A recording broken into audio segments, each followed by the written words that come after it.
at that. I think it's super important to stay in your lane almost, kind of have those individual ideas and believe in them and make them your ideas, and not be too bothered about what other people are doing. They're going in that direction, I'm going in this direction. Believe in your direction, I think. Stop competing with other people.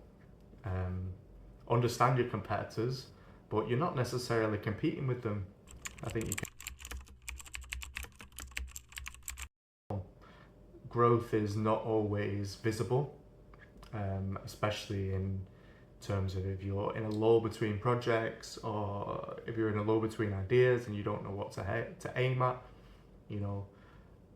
That progression can sometimes be masked. But I think creating and maintaining a healthy culture within inside your business and the decisions that you're making, super important. Willingness to learn and adapt, and this maybe again stems back to those long-term versus short-term goals, as things can change.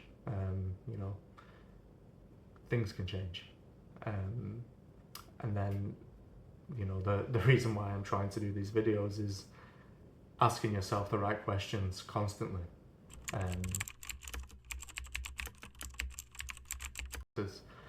I think number one is, am I going to enjoy this venture? Am I going to enjoy this task that I'm setting on myself? And do I foresee myself being enthusiastic all the way to the end? I think number two is finding something that's out of my comfort zone. I don't want to, keep doing the same thing over and over again, because I know I'm comfortable at that. I want to find something that is going to progress the business and also challenge myself as well.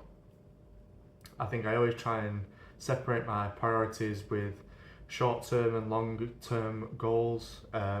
Recently I've kind of been trying to force myself to, not focus on the long-term goals, because sometimes they can change, or they're too far in the future to even comment on.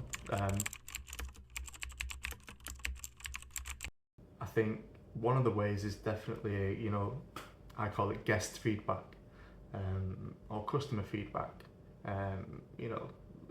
Things that people are saying to me, or things that people are enjoying or not enjoying, or just listening to feedback and trying to be conscious in the moment when I'm talking to people, especially at some of the events that we've done or things like that, is listening to feedback. That definitely provides a direction for up and coming things.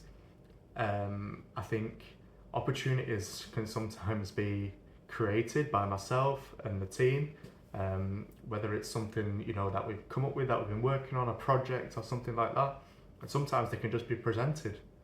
They can just kind of turn up in an email or in a conversation, and being ready to kind of grab those opportunities and ride with them for a little bit to see what they present, and then decisions are always, for me, it's always does it fall in the financial category? Does it fall into the enjoyment category? Or does it fall into is it going to grow the business, or is it going to improve the reach, or is it going to reach the right people? The easy answer is, how much money's in the bank, or how much money I'm making, or how much money is yet to come, is an easy way to look at that. And I try and, obviously, that I'm not going to shy away from that as a factor. I try and stay away from that, especially in big decisions. The ones that I try and make a measurable impact are, is it personally fulfilling? This is my business. Does it fulfill me as a person? Not necessarily how much money does it present? Is it fulfilling to me? And is it making a difference? And is it impacting the culture?